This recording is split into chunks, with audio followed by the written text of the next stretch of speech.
Chairman Adolph, Chairman Makosik, as well as all members of this committee, I want to thank you for the service that you provide. This is a grueling process, a necessary process, and I commend all members of the Appropriations Committee for the job that you do, and I know that you'll all work together and do a good job.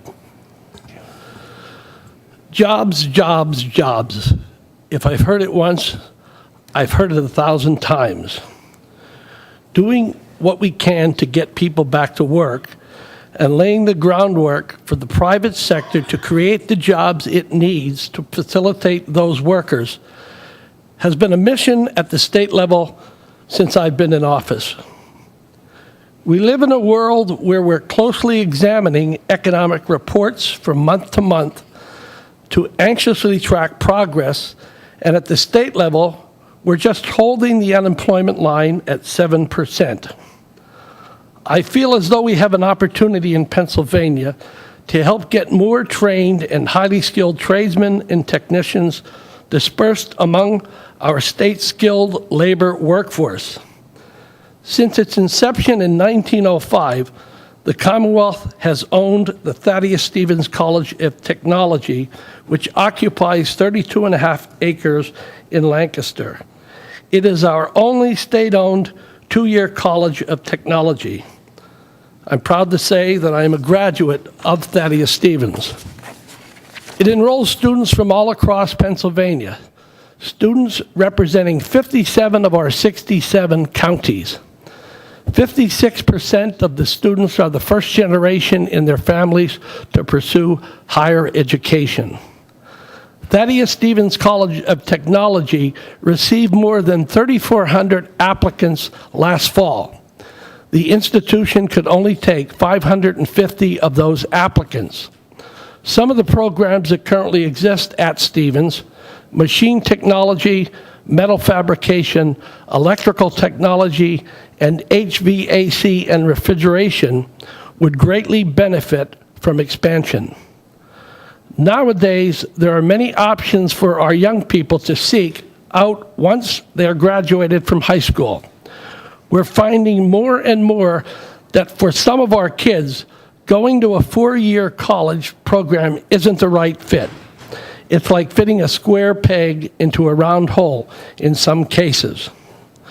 We see the same circumstances repeatedly, whether a student gets accepted, goes to college, and decides it isn't for them, or whether he or she stays the course for 4 years, and then they're left with a degree that leads them to no gainful employment.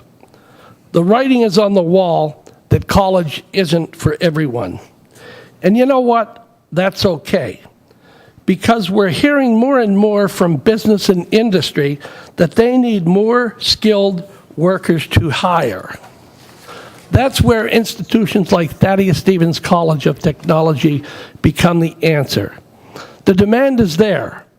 Unfortunately, the institution can only accept 1 in every 5 applicants at its current funding level. Graduates have a 96% placement rate upon graduation.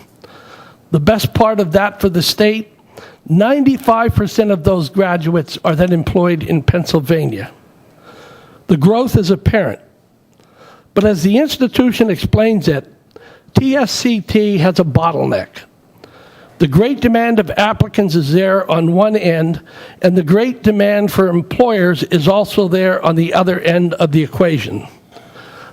I'm here before you today because I believe that by providing more funding to Thaddeus Stevens College of Technology, we are investing in our future workforce.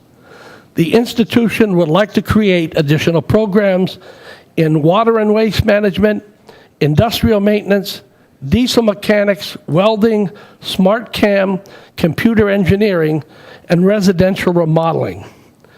It's important to note that increasing funding to this institution would go toward changing lives and helping students to become technically skilled, productive citizens. Some institutions in this state request more funding for reasons that fall under the glitz and glamour category, but that is not the case in this situation.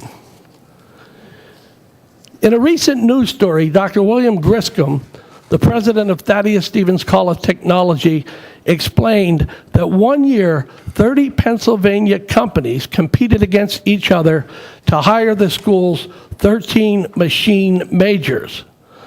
The stories we've heard from recent college grads over the last 5 to 10 years have been the complete opposite. Times are changing, and we must do all we can when it comes to allocating funding at the state level. I'm asking all of you who have the power to include more state funding for this institution to seriously consider doing so. Again, Mr. Chairman, and members of the committee, thank you for the opportunity to speak before you today.